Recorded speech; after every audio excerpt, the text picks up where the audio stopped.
My name's Andrew Surmani, and we're at Alfred Publishing Company, and I'm the Vice President of Marketing and the Managing Director of School and Church Music. Alfred Publishing is one of the largest print music publishers in the world. It's a family-owned business. We've been in business for 84 years. It was founded in 1922 by a man named Alfred Piantadosi, and in 1928, our current president's father, Sam Manis, bought the company. He was an importer of mood music for silent films. And when the talkies came in, he needed to get a good paying job, so he bought Alfred Publishing from Alfred Piantadosi. And then in the 50s, Morty got involved in the company, and now his two sons are owners of the company, Steve Manis and Ron Manis, and they run the company. Our company is organized in a team environment. We formed teams about 10 years ago, and it's along product lines, and we've gone through various iterations of that, but it's come down to the point where we have three major teams. We have the school and church music team, which I'm the leader of, and that's the largest team at the company. And then we have the MI team, which is dealing with hobbyists and people going into Guitar Center and Sam Ash Music and, rock and roll guys. And then we have the keyboard team, and that's dealing with piano teachers and selling music methods and supplemental music and masterwork editions. So each team has a team leader. As I said, I'm the leader of the school and church team, and each team is kind of its own little company. It has its own head of production, its own marketing people, its own editorial people, its own production people, and just selects the music it wants to produce and gets it done and marketed and out the door. Well, I've been involved in music my whole life. I was a trumpet player. I started playing trumpet in 4th grade. And then I went to Cal State Northridge here in Los Angeles, and I majored in music. I was a trumpet performance major.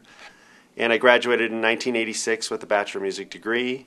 And I was always interested in business, even when I was at Northridge, when our groups would take tours to Japan or New York. I was always the guy organizing the bank account and keeping track of all the payments, and I always liked doing business stuff.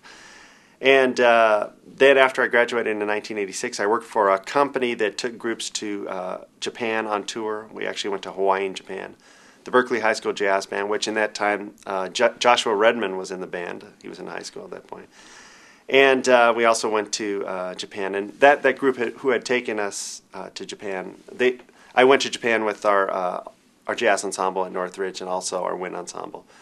And the same company that took our jazz ensemble to Japan was a company that I worked for, who I also worked for in the Bay Area at a music camp. I was born in Oakland, California, so during the summers when I was in college, I worked at a music camp up in the Bay Area in San Rafael, San Anselmo, and was a counselor and then on the staff and taught trumpet and just did, all kinds of good stuff there. After I graduated from Northridge, I worked for World Projects and took these groups over to Japan, and while I was in Hawaii, I received a call from Walt Disney World. I had been a musician there in the All-American College Band back in 1984. And they were starting a program. They wanted me to come out and be in the program. So I went out there in the fall of '86. And then that program ended in 1987, and I stayed on as a professional musician until the fall of 1987. We were performing in a show out there, which was celebrating the 15 years of their existence. It was started in 1971. When those shows ended, I knew at that point that I didn't want to be a professional musician. I had the experience, and it was great, and it was a great paying job, but I didn't have the passion. And I'll never forget Wayne Newton actually came out and gave a talk to our group out there, and he said, if you'd be on the street corner singing or dancing or playing your instrument, no matter what, whether people paid you or not, then you should go and follow that dream. And I realized, no, I really wouldn't be on the street corner. So I went to the University of Central Florida and I started doing some research, and that's when I decided that I wanted to get my MBA and I wanted to come back to LA. And I was researching programs, but once you start working and you start getting paid, it's hard to stop and go back to school. I liked getting paid. I liked earning money. So I wanted to go to a school where I can still work and have a job and then do it part-time. So when I was out there, I wrote to Joel Leach at Cal State Northridge, who was my jazz band instructor, and I told him, what I was doing and what I was thinking about. And he said, well, he knows a company here in the San Fernando Valley that he is working with. He had a publishing catalog called Studio 4 Music, a percussion catalog, and Alfred was the distributor of that catalog. So when I came out here and started to do research to see what programs I wanted to be involved in, Joel Leach hooked me up with the people here at Alfred, and they had a job opening. It was at the end of 1987, and I did the interview, and I went away for the holiday, and I got offered the job. And when we came back after the Christmas holiday in 1988, I started on January 4th, 1988. So I stayed down here, even though I was born in Oakland, California, and grew up and went to school there. I pretty much stayed in this area. I still have family up in the Bay Area, but this is my home now.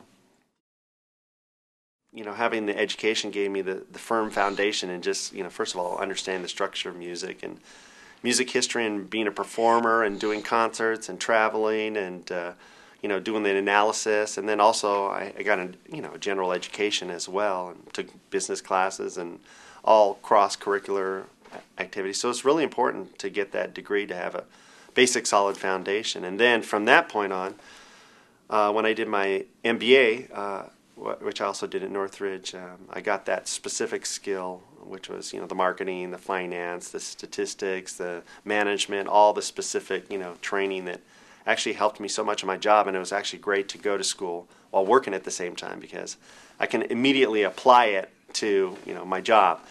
And the great thing about Northridge is I was going to school with people who had jobs, and really good jobs, and they worked in a lot of different industries like aerospace and you know, many different things. And it was great to just share ideas. So I wasn't going to school with a bunch of kids who were just like getting a degree, not being able to apply it to the real world.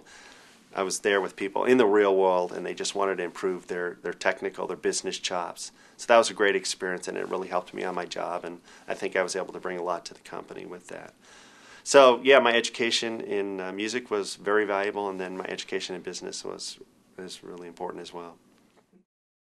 Well, music education, I mean, you know, a C scale has been a C scale for 400 years. You know, there's not much has changed in terms of, you know, music, but music education has changed quite a bit. First of all, technology has been a tremendous influence on music education. There's a lot of great software programs and video technology and internet, and so the way we're presenting the concepts of music education is very, you know, new and different than it was before. I mean, we still teach, you know, basic music theory and, you know, teach kids how to play an instrument, but there's a lot of great tools to help them, you know, practice better, or, you know, assess how they're doing. That's one thing. Second thing is, in the early 90s, every discipline was developing world-class standards in education, and actually the arts was one of the first ones to really pull it together. Dance, theater, visual and performing arts, and music developed world-class standards with the leaders in the arts community throughout the country. And you know, that was saying what students should know, and, you know, when they complete grades K through 4, and then, you know, 5 through 8, and then 9 through 12, they should be able to do this. They should be able to sing. They should be able to improvise. They should be able to compose. And it was wonderful, because, you know, this is an art, and it's hard to just clarify, you know, what you're learning.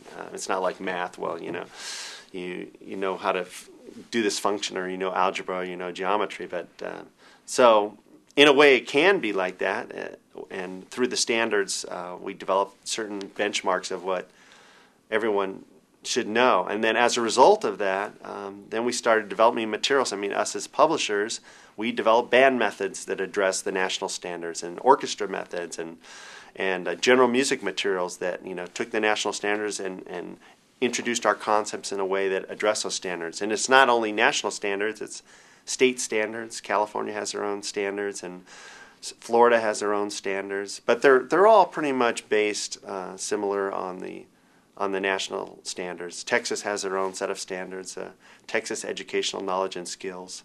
So that was another major change, and that had a tremendous influence. And then, you know, with No Child Left Behind, that's a big issue, and we got to test, and it's always hard to test in an art, but we have, through the national standards and through the materials, developed a lot of great assessment tools. So we can say, well, we gave that person a B in band, and this is why we did, because, you know, they did this program, and we notated how many they got wrong, and it's, you know, it's all assessed through their band method or through their performance music or whatever. So developing those assessment tools, and plus it just allowed, if you don't assess, if you can't prove how you got that grade, that's going to be an easy program to cut.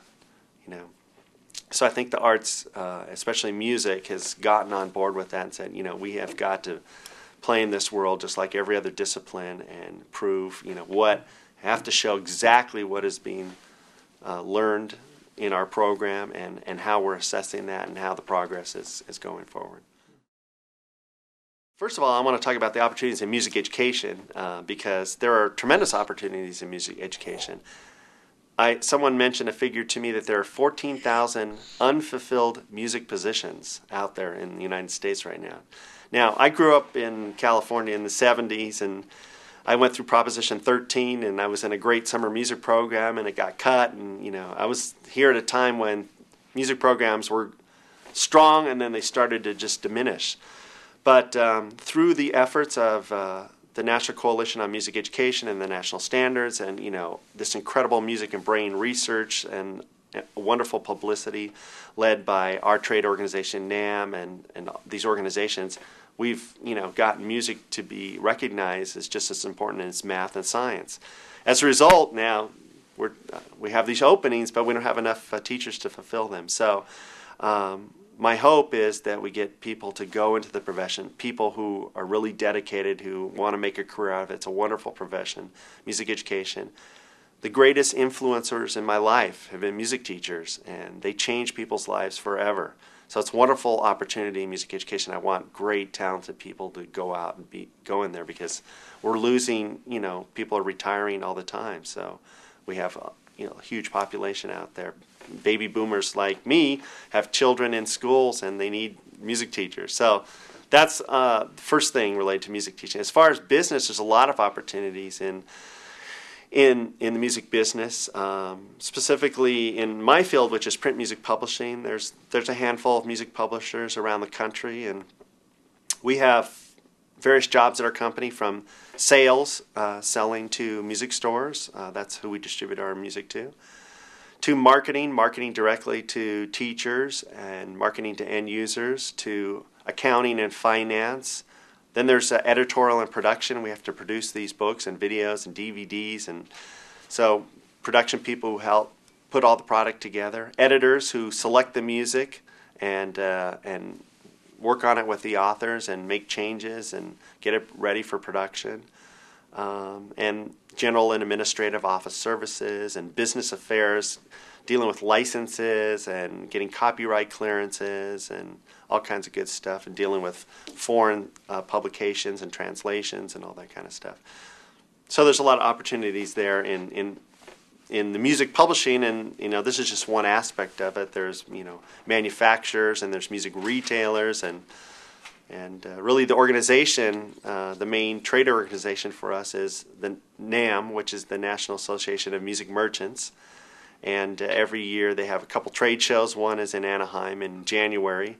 And the exhibitors are people like us, manufacturers or publishers, and the customers are the music retailers, the buyers at the music stores coming to see the new print music product, the new instruments, the new music products, that are out there, $7 billion industry. Well, a lot of our people have come from music retail. When you think about it, in a music store, that's where all the products that we're producing, all of our manufacturers and publishers, we're selling all our products into your local music store. It could be a guitar center, a big store, or it could be a small mom and pop store all over the country. And when you're working in a retail store, you're familiar with the kinds of products that are coming through.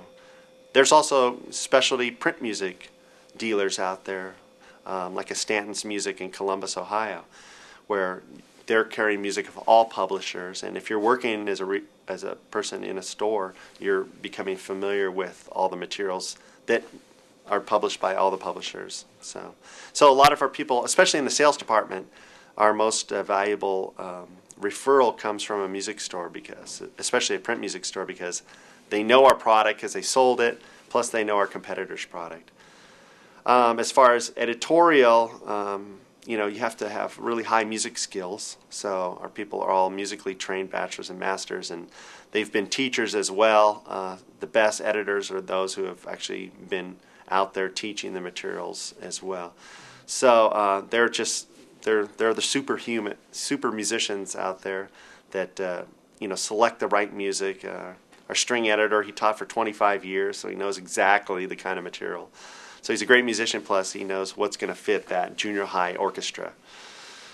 And so that's the editorial side. The production side, it's also having music skills and being able to edit manuscripts. And when you're reading text, you have to have good English skills. Is this sentence written correctly? Are there any typos? And so you have to be a good editor if you're working in the production department. In marketing, some people in our marketing department have music backgrounds, some don't. Most of them do, but it's just the ability to take the products and show the customers that with the needs that they have, your products are going to fulfill those needs. And I love that, because that's what I do. And sending out promotions and CDs and email and website and ads, and trying to just make sure customers are aware of your product, and we know that they know that we have what they're looking for. Well, the process is to send it into a publishing company that publishes material similar to what you've written. For example, if you wrote a band arrangement, you're not going to send that into a church choral publisher. You're going to send it to another company that sells band arrangements similar to what you do. So make sure you're sending it to the company that produces similar products, because otherwise they have no need for that. So say I'm doing a band arrangement, and I see that Alfred Publishing has similar band arrangements, and so I'm going to send it directly to Alfred. And you should send it certified so you have a record of when you sent it, and also if you have a recording, that's good as well. So send it into the editorial committee, and it'll get passed out to the appropriate editor. And I must say that it's very difficult to have unsolicited manuscripts published. Some parts of our company aren't even accepting unsolicited manuscripts because they have so many writers in that particular area that they can't even publish all the stuff from their known writers that sell a lot. So it's very difficult. In my area, I'm open to anything, but we do have regular choral writers and regular band writers and orchestra writers, and we have enough material coming from them, so we're not really looking for new material. However, some of our greatest writers that we have now started from an unsolicited manuscript, like Mark Williams in the band side. He sent in an unsolicited manuscript, and now he's one of our top band composers. So it's not impossible, but it's very difficult. So you shouldn't be discouraged if one publishing company that you're interested in being published with turns you down. Go to another one. We always need to look out for that new great writer. So we're always open and to look at new material.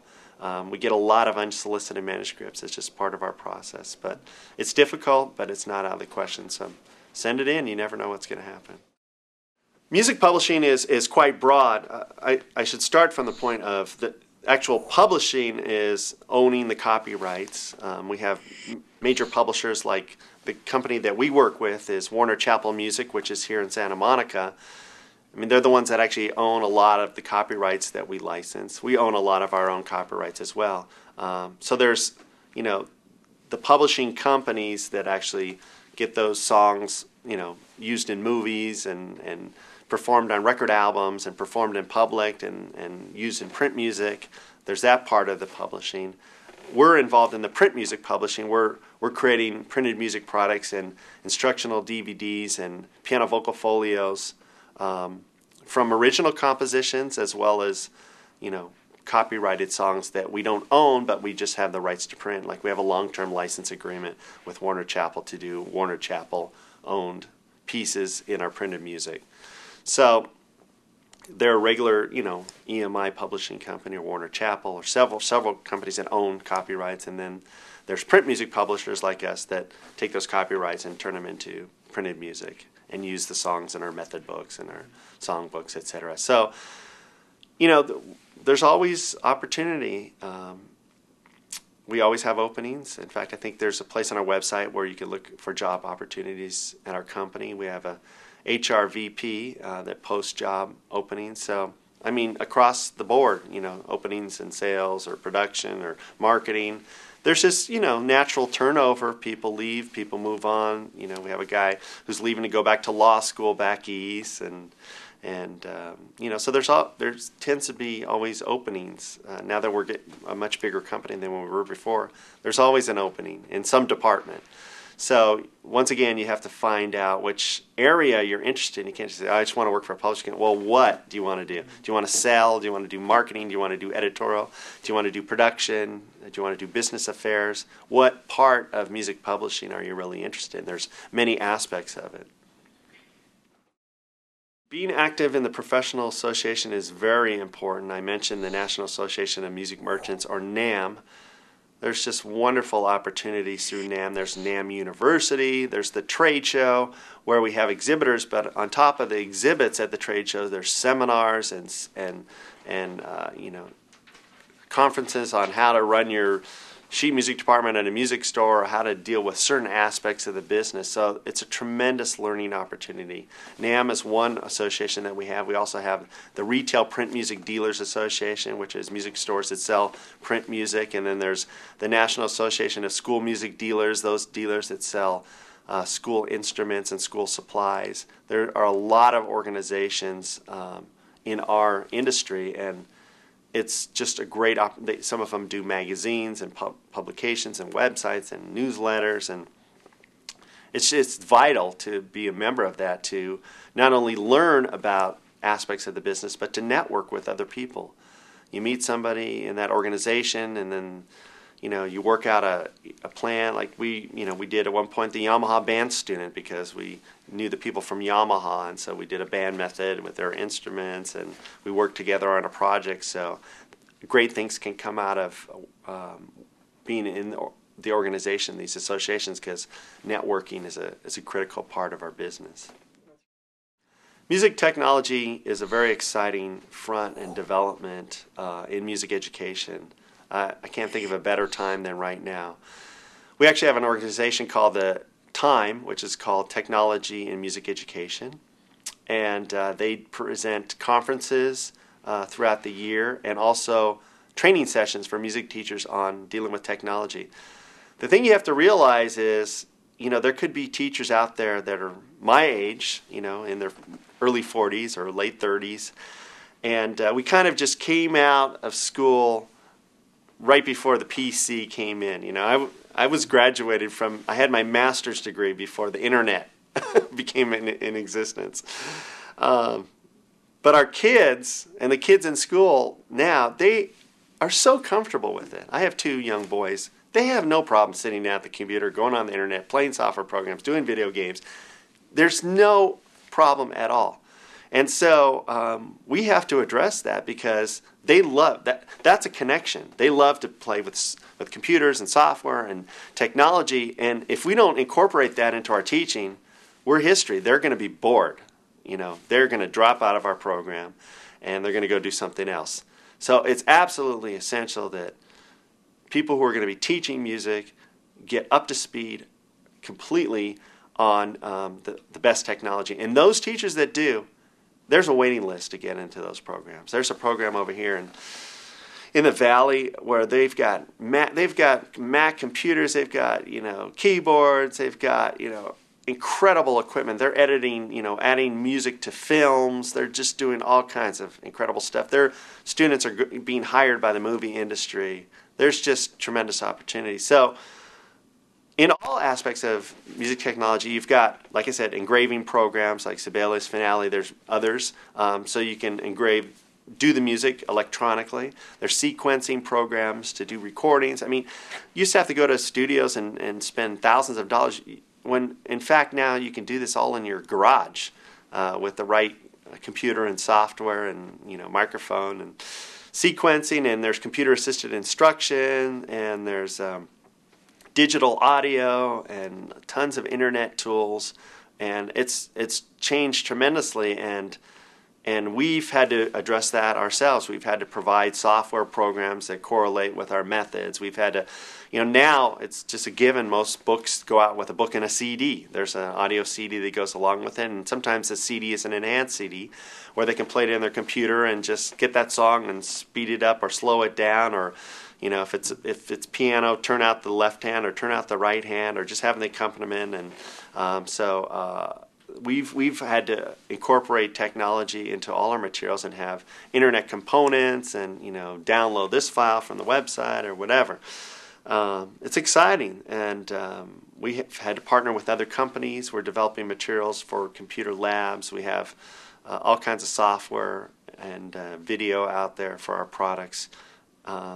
So it's a new, exciting frontier. I think it's helping our business a lot, and everyone needs to just jump in and just not be afraid, because it's not like the old DOS days where you have to type C:. There's a lot of great programs, and they're very easy to use. You just have to sit down and just jump in and do it. And if you do that as a teacher, you're really valuable. And from our standpoint, we have to know what teachers want and what they're using, because we have to develop the right material. So we have to be on the cutting edge of that and using iPods and all that kind of stuff. Biggest thing that you want to do if you're going to set up a private teaching practice is talk to the local music teachers. Go to the middle school and talk to that teacher, because that middle school director or elementary school or high school, they're directing a band or a choir or orchestra, and those students want to take private lessons. So you need to let the music teachers know, hey, I'm available. You got any trumpet students? If I could do that tomorrow. I can get 30 trumpet students tomorrow if I wanted to. Just make a few calls to the local music teacher and let them know I'm available. Give them my resume, give them my background, because the music teacher doesn't want to recommend somebody, because it's going to come back on them if that's a bad teacher. So it's good if you know the teacher and they know your background, but you want to get your resume and background information to those teachers and then let them know you're available. That's one way. Another way is to let the local music store know. You can either go and teach lessons at the local music store. Some of the stores here, like Baxter Northrop, has private lessons in the store. They're on Ventura Boulevard. Or some of them don't have lessons in their stores, but they want to have a referral of music teachers, because the people are going to be coming into their stores. They're going to want to take private lessons. That's one way. Another way is to run an ad in a local newspaper. We have a publication where I live called The Acorn. There's several small little ads, really cheap, in there where you can advertise guitar lessons, piano lessons, whatever. So it's pretty easy to go about, building up a private teaching studio and just get the word out where the students are, which are at schools and at music stores. You want to just get out there playing rehearsal bands, just network and just get to know people, because really how you get gigs is someone recommends you. The way I was getting gigs as trumpet player was being recommended by other trumpet players or other musicians. So you have to get out there, you have to network, you have to practice, you have to have really good chops, because there aren't a lot of jobs. Those that are performing with great bands or great groups are doing well, but they're limited. So you have to have your chops together. So you have to really study, and you have to take private lessons, and you have to practice, and whatever you want to do, you have to make sure you have the skills necessary. If you want to play in a band, you got to know tunes, and you have to know, chords, and you have to have chops to do that.